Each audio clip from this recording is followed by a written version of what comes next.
at you all the way from our dorm rooms to your conference rooms. Saba, Ali, and Dan Tiemann here are two college students who are ready to talk to you guys about business and lifestyle from our personal experiences. Each week we'll discuss about our lifestyle as college students as well as our tips and strategies starting in the business field. We'll bring on successful entrepreneurs in the millennial generation to share with us their journey and how they got started and where they're at now. Our goal is to help you students, millennials, and entrepreneurs gain inspirational advice via our spontaneous conversations and meaningful guidance. Let's dive on in. What's going on, everyone? Welcome to episode 46 of Dorm Rooms and Conference Rooms. As always, we have another special guest on here on our Friday specials. But to get us going, Saba, how are you? What is going on, Dan? I'm super excited about our guest today because he's doing such amazing things, so let's get started. Yeah, guys, we have Greg Rollett on, an Emmy Award-winning producer, a best-selling author, and marketing expert. He's also a father, and you could see that all the time on his Facebook. He's always with his kids, playing baseball and doing different things like that. But, Greg, how are you doing today? And tell us a little bit more about yourself. Man, I am excited to be here. Saba, Dan, thanks, guys. Cliff Note version is I run a media production company for entrepreneurs. And essentially what that means is we help people to create brands using media, mostly through video, but we also have a publishing company, TV studio, and more traditional PR and marketing stuff. And we believe that everyone has a story, and the story is really what separates you from everyone else in the world. Because let's face it, most of us are in a commodity-driven business, whether we are, a podcaster. Look, there's lots of people that have podcasts, whether you're, trying to be an influencer, whether you're a financial advisor, a real estate agent, whatever it is, a lot of us are in businesses where other people do something similar to us. And we believe that the only real distinction is you, and it's you and your story. And we think the best way to tell those is through media. So we help people to create that media, to tell their story in engaging ways so that they can grow their business. And through that, I've been able to do some really cool stuff, from filming my own reality shows and TV shows to winning Emmy Awards to speaking all over the world. And, there's a lot worse things you can do when you're home every day at 5 o'clock and you do get to play baseball with the kids. So, Greg, get us going on first the TV show really quick, because I know Ambitious Adventures has been a thing that you and Brandon T. Adams have been working on for, I would say, over a year now, or just about a year. And when is that supposed to be released? How did that all get going? So kind of we'll start there, and then we'll probably shoot back really quick to really how you got started in entrepreneurship. Yeah, totally. So, it's a big learning point or lesson, I guess, is that so many people wait for good things to happen to them, thinking that if they wait till their tax check comes in, if they wait till they get their degree, if we're talking to college students, if they wait till they get their parents' blessing, if they wait till their boyfriend or girlfriend says it's okay. The problem is all that does is delay whatever it is that you were meant to do. And I've always been the person, really, since I was about 16 years old, who knew that if I wanted something cool to happen in my life, I had to go out, get it, and take it. And so at the age of 16, I convinced my high school to let me out of school every day at noon to start a business. And I have no idea how that worked, but I did. And so I started a record label because I wanted to be like Master P, the white dude from the Burbs that wanted to be like Master P.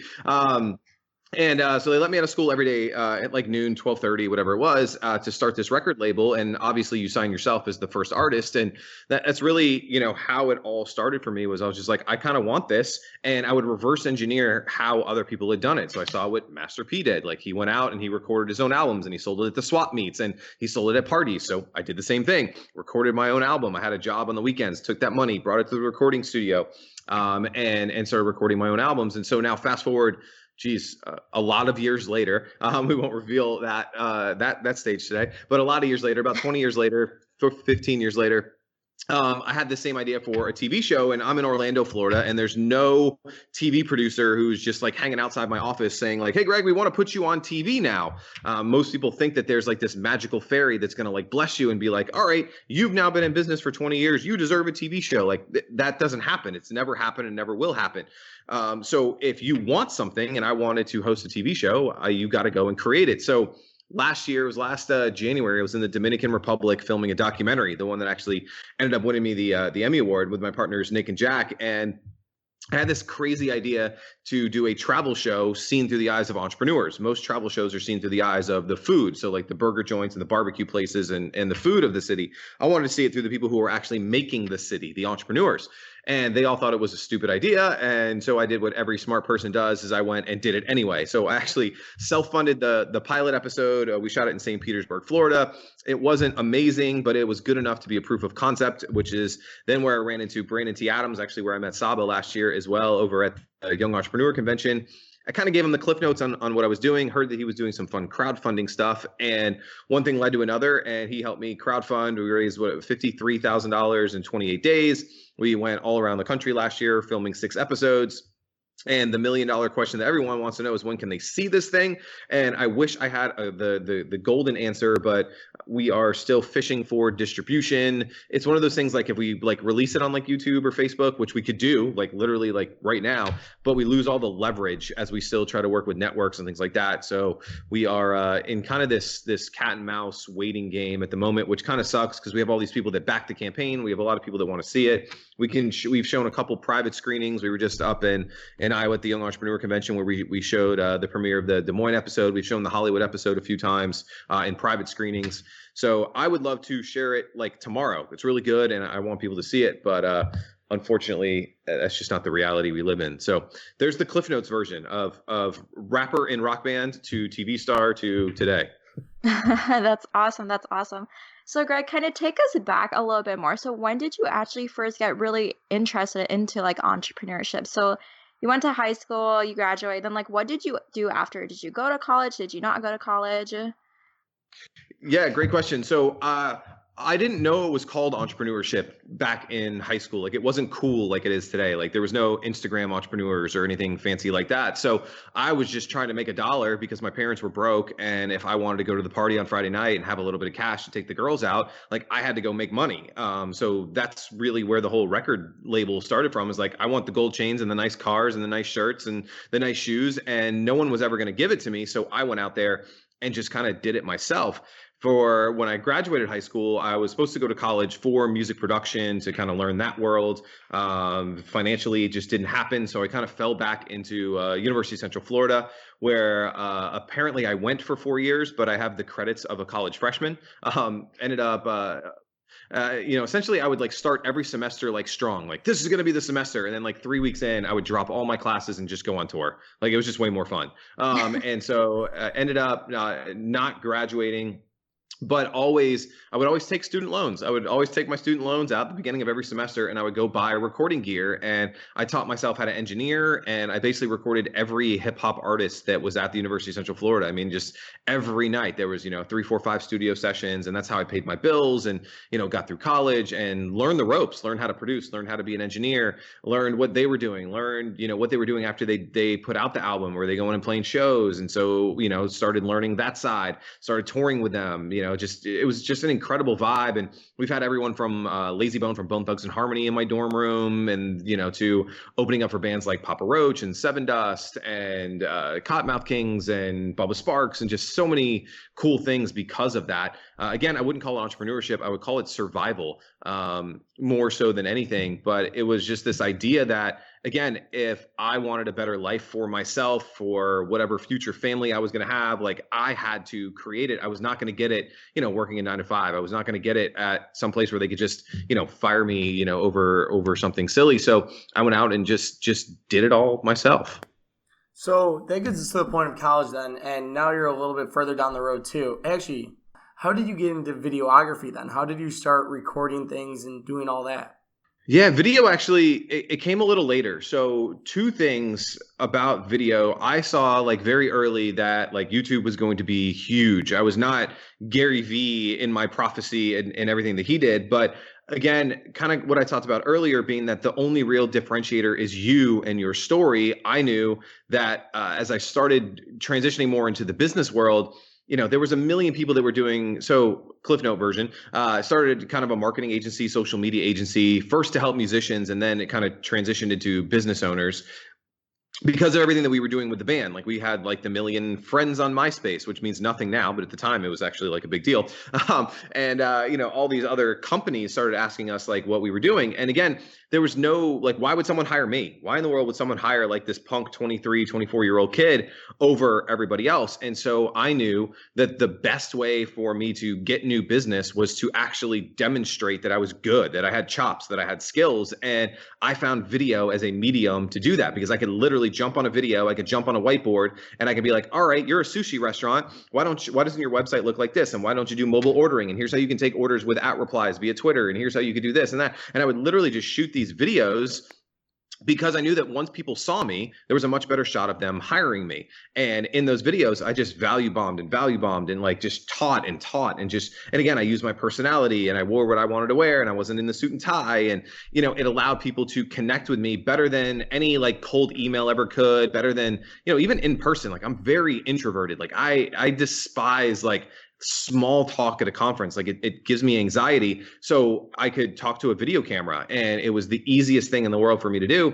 And I just kept doing them. And I shot a video every day, and I shot another video, and I shot another video, and I shot another video. And mind you, these are not high produced, cool stuff like we're doing today. This is like a flip camera and me in front of a white wall, like in my apartment. And I was always very conscious of the scene and what was behind me and what is the background and is the lighting good, and just I wanted to present myself in a nice way, but I was doing it. I was balling on a budget, man. Like $100 flip camera shooting these videos.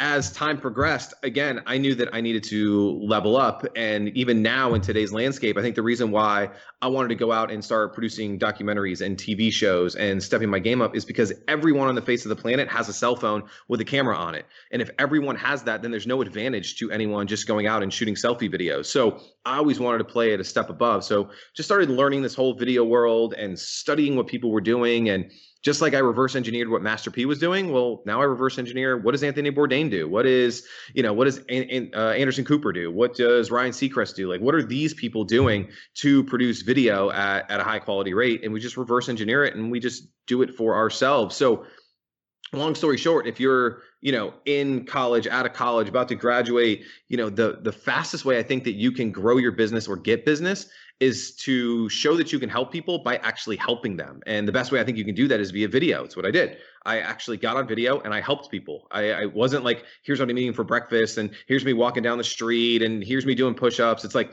here's actual value that you can use and get. And hey, if you want to hire me to do the same thing for you, here's how you can do it. And that, again, it was out of necessity that I learned all this stuff. It wasn't out of this crazy idea of being an entrepreneur and building big businesses. It was just out of, I need a client because I got rent due in 30 days. What's the fastest way I know how to get a client? And that's what I did. So Greg, if someone like me, so I'm in college right now and I'm trying to build my personal brand. So if I'm actually going to start creating like daily videos, do you recommend me like just doing it on my phone, using my laptop, or do you actually recommend me like getting a camera and getting like actual equipment to start producing these videos? Yeah, it's a great question. So if you don't have access to resources being money, being the camera, being the skills, being the people, then use the phone, because doing something is always better than nothing. But if you have the means, and I love college campuses, because guess what? There's probably some kid on a college campus that just got a brand new Sony or a Nikon or a Canon, and he wants to go shoot videos, and he needs a portfolio, and he'd be happy to shoot your videos for you. Go and try and produce some high produced stuff if you possibly can. But don't let technology, don't let resources, don't let money stop you. So it's a hard answer. But the truth of the matter is, you're only going to get better at shooting video by shooting video. And if you wait 6 months till the timing's right, like we talked about earlier, right? If you're waiting for permission, if you're waiting for your mom to buy you a camera for graduation, if you're waiting for the tax check to come in, if you're waiting for something, that's not going to help you produce any results. So I think you go out and you do it. Where you really want to focus on is, what do you do that is just a little bit different than everybody else? Because if you're just another person who's doing a selfie video, who's walking around campus just talking in circles, I don't think that's going to help you. What do you want to be known for? This is something in all my keynotes that I talk about now, is when you leave a room and someone is, talking about whatever it is that you want to do, does your name come up in conversation where they're like, oh yeah, Saba does this. Oh yeah, Dan does that. what is that you want to be known for? And those videos, it should be very obvious that when people watch them and someone has a problem, they're like, oh, that's Saba. Oh, that's Dan. Oh, that's Saba. Oh, that's Dan. I've been watching all of Saba's videos. She's the best in the world at this. So that is really important, is getting the messaging down. How you shoot it, I think, just depends on your ability to be resourceful with the resources that are available to you at the university, or just yourself. If it's just you with an iPhone, cool, nothing wrong with that. But get the messaging right. I think that is fundamentally key.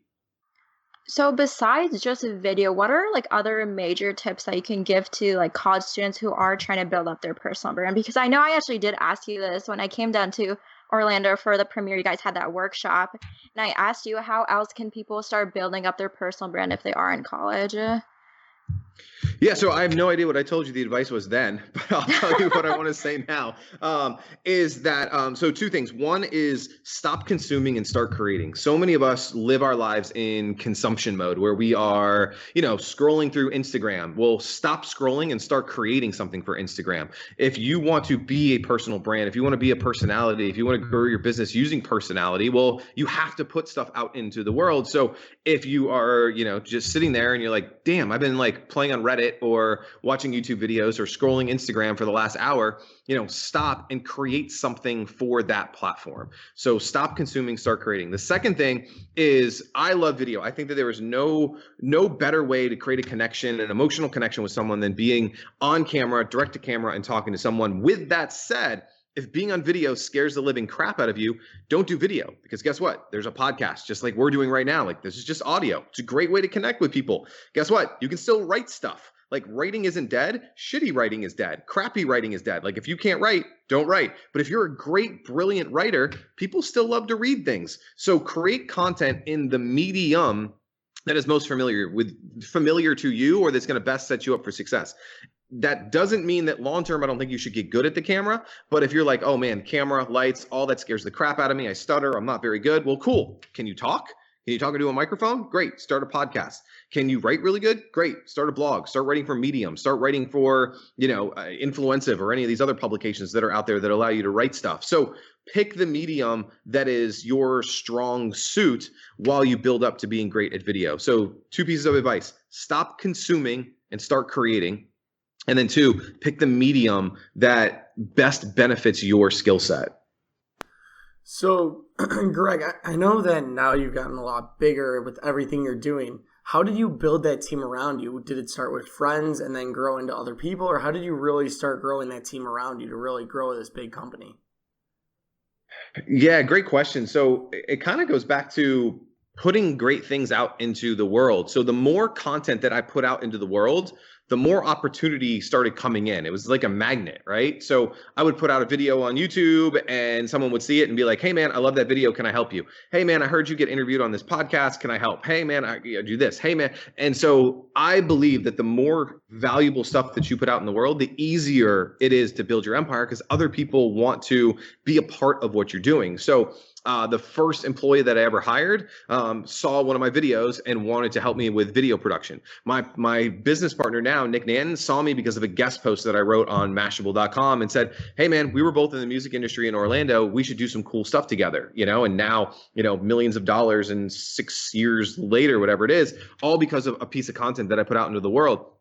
And so I think that if you want to attract good stuff into the world, you need to put out great stuff out into the world, whether that just be to your Facebook, Instagram, Snapchat friends, and you're attracting people into that, whether you're going out and doing ads, whether you're going out and speaking, whether you're going out and putting videos out into the world.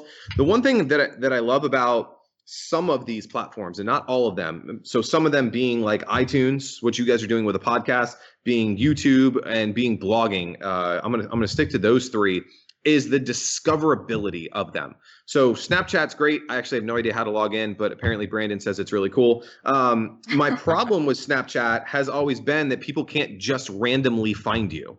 That's not good for me, for my business, because if I put a snap out and it can't just get discovered by random people, well, what was the point of that? But every time I put a video out on YouTube, while the video might only get like 200 views or 300 views, you don't know who those 300 people are. And so I tell the story all the time. I put out a video about how to date in a Tinder world. I obviously have no idea how to use Tinder. I don't even know how to open the app because I've been married now for 10 years, married my high school sweetheart. And this is well before the days of Tinder, but I still put a video out there, and it was SEO'd nice. And so again, I think the video has like 200 views, maybe 200 views. One of them was the casting director for ABC Family, now called Freeform. A couple days later, I'm auditioning for an ABC Family show for, again, 200 people saw that. So there's a silent majority that is out there that is checking out your content that you don't know who they are, and they will help you along your quest. So if you want great things to happen to you, well, then you need to put things out into the universe, into the world, so that people can find them and connect with you. I've never been good at like just posting jobs on like job boards or things like that. I believe that, again, you put great stuff out into the world, it'll magnetically attract great things back to you. So Greg, what's your insight on, so if you're on Facebook creating videos, I always see your videos like you already pre-record them, you edit them, and then you put them on Facebook. Do you like doing that versus like Facebook Lives, or should people be doing both? Like, what's your insight on doing Facebook Lives rather than just like creating video and then putting it up out on there? Yeah, it's a great question. So I personally am not a fan of Facebook Live, and there's a couple reasons why I'm not a huge fan of it. A is the production quality, and I think that through things like Wirecast and stuff, like you're able to increase your production quality now. I think most people aren't there yet. So that's one, is production quality. Two is I'm a big believer in the way that I create content and the way that great stories are told is there's a beginning, there's a middle, and there's an end. Well, if you do a 10-minute Facebook Live and someone comes in 4 minutes in, they didn't catch the beginning. They're in the middle. They're like, what the hell is this person talking about? Where should I jump in? Should I jump out? Like, I don't quite get it. So for me, I'm not a Facebook Live type person. I also want a controlled environment. I'm really good live. I'm very good spontaneously. I'm great with Q&As. Like, I love all that stuff. But I just think that right now is the time for me to be different in the marketplace. Again, if everyone can have a phone and they can just put it on selfie mode and talk into it, I don't ever want to be positioned just like everybody else. So we try to do something just a little bit different and step up the production quality and have a nice intro and have good music and have good cuts and have calls to action. And again, we also get to control that people saw the beginning, the middle, and the end. Now, with that said, there is a great case for people that already have an existing audience to do Facebook Live. So I was just with Caleb Maddox a few days ago, and he and I were having this debate. So he's 15 and he loves doing Facebook Lives, but he gets thousands of people to watch his Facebook Lives when they are live, and he gets to interact with his fans.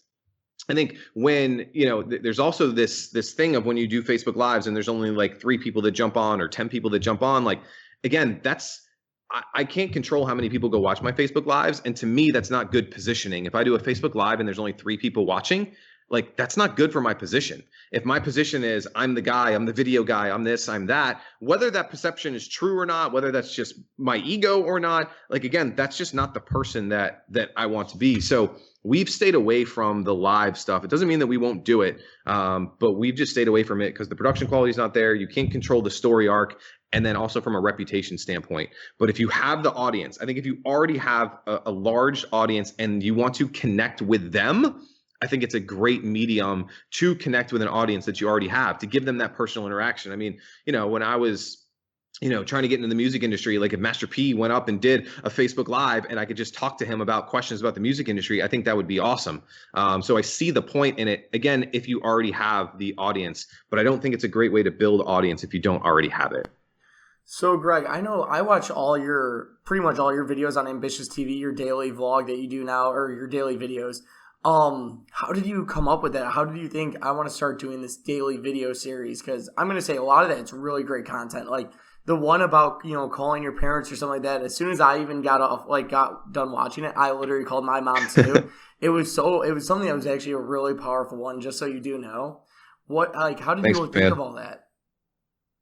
Yeah, so A is we don't do it daily, so we do it 2 times a week. So we put out new episodes every Monday and Wednesday. So that's so essentially it's 8 episodes a month. So I'll just tell you, I'll reverse engineer it for you again. So it's 8 episodes a month. So we do 2 episodes a week. I don't record those episodes like one at a time. I usually record 4 to 6 of them in one setting.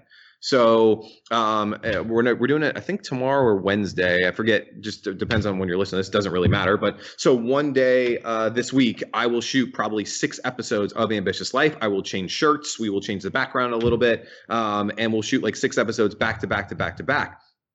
What that allows me to do is it allows me to batch everything. So when I'm in the zone, I get in the zone. So instead of like being on a call like this and then checking email and then jumping on a sales call and then, oh, now I got to be Greg on camera, it allows me to just be Greg on camera for like a full hour, hour and a half, however long we end up shooting it for. What it also allows me to do is I use Evernote for note taking. And every time I get an idea for a video, I just throw it into an Evernote folder that is just called video ideas. And, there's maybe 60, 70 of them in there right now. So when that day comes, let's call it Wednesday, that I go and shoot, I just open up Evernote and I have like 60 ideas there. And I just go, I don't want to talk about that. I don't want to talk about that. Oh, cool. I'll talk about that. And then I just go and I talk about it. I usually don't use notes. If I do, I usually so if it's like 3 ways to have, create a better product, I might have like thing 1, thing 2, thing 3. So if I blank out, I at least know what those things are, but they're not scripted. I believe that scripting is a terrible way for you to come across authentic. Most people didn't go to school, as a journalist to read off a teleprompter. So if you did not go to school to read off a teleprompter, you should not be reading off a teleprompter. Even people that went to school for reading teleprompters should not read off teleprompters. You should be so darn good and passionate about what you talk about and what you teach about that it should come right out of you. I believe that people should talk from their heart and their head. I think that's an episode of Ambitious Life where, if you really give a crap about the person that's watching your videos, if you care about giving them a result, helping them improve their life, it should be super simple because this is the crap you should be talking about every day. Like if you're not like an evolutionary physicist, don't talk about freaking evolutionary physics, right? If you, like me, like I talk about info products. I live, breathe, sleep this shit. Like I can talk about it with my eyes closed, any moment of any day in any conversation. So why is it any different when the video camera turns on? Like I'm really good at it. I think that's the other thing is people aren't really good at what they are doing and what they're talking about. Therefore, it becomes difficult for them to talk about it on video. So get really good at your thing, and then all the rest will become really easy. But yeah, man, I batch record it. I do like 5, 6, 7 of them at a time.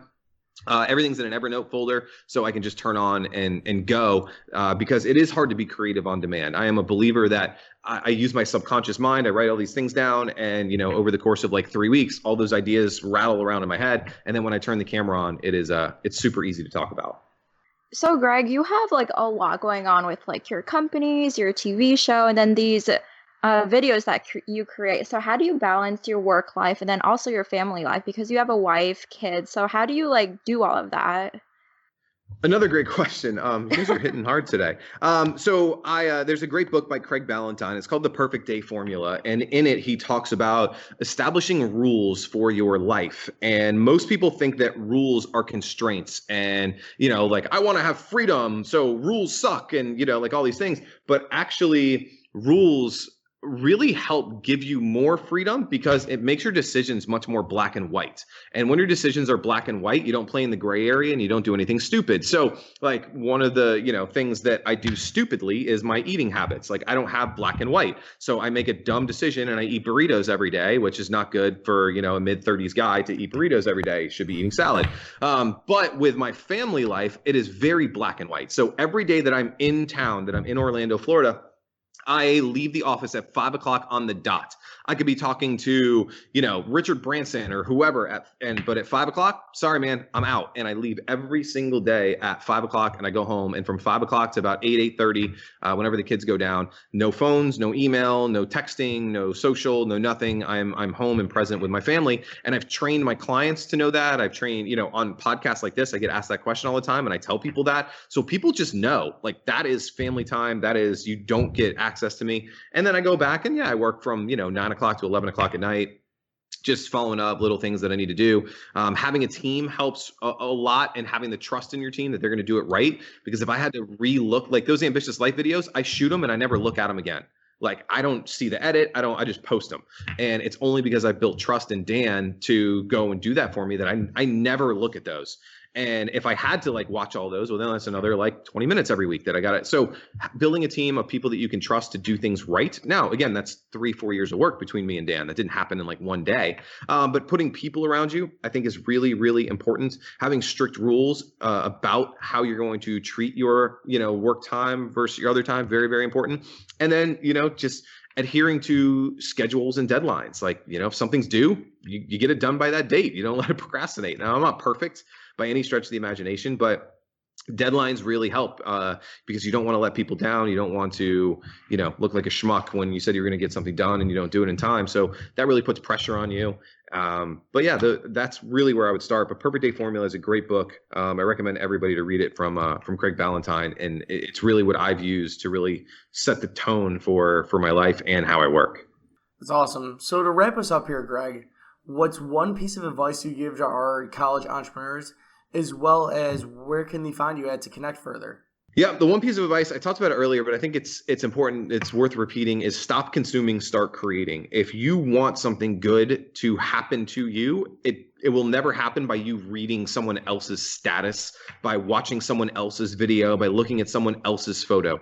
Every great thing that you're going to get in your life happens when you make a proactive step to create something freaking cool in the universe. That could be a beautiful picture that you post on Instagram. That could be a video where you pour your heart out and you help somebody. That could be, a blog post that you write that really helps someone going through a similar situation that you're going through. That can be going out and sending somebody a LinkedIn message or a Facebook message and trying to connect with someone. But nothing good happens when you're reactive. Everything good happens when you are proactive. So stop consuming, start creating is the number one thing that I could tell everybody listening here today. How to find me? Super easy. I'm just Greg Rollett everywhere, from the Facebooks to the Instagrams. Those are probably the two places that matter. And then ambitious.com is where you can find a lot about what we do and how we help people to create businesses that power their life. We have more than 50 courses from experts all over the world, from New York Times bestselling authors like Alexandra Wilkes-Wilson, who is the co-founder of the billion-dollar e-commerce company Guild.com, 2 courses with Craig Ballantyne, like the Perfect Day Formula, 2 courses that we've created about how to, turn your thoughts and your opinions into profitable online courses, to using videos to market yourself, and so on and so forth. And I think the biggest place, if you guys are YouTubers, head on over to YouTube, look for Ambitious Media, and subscribe to our channel there. That's where I'm spending the most of my time and energy in our content creation, is on the YouTubes. So that would be awesome. It's just Ambitious Media on the YouTubes. And that's us in a nutshell. Awesome. Yeah, guys, start creating something. Create a podcast like Saba and I did. Create, beautiful videos or a blog. That's really, start getting your name out there. Start, like Greg said, start creating, stop consuming as much. And find Greg at Greg Rollett everywhere between Facebook and Instagram, as well as you can find us directly at dr2cr.com. Let's finish us out here. Saba, what are some final words? Greg, thank you so much for coming on today. You gave our audience a lot of great advice with the videos to personal branding and stuff like that, but definitely check out his video, guys. They're so motivational. I love watching them like pretty much every day. But thank you so much for listening today on Dorm Rooms to Conference Rooms. Thank you, Greg. Thanks, guys.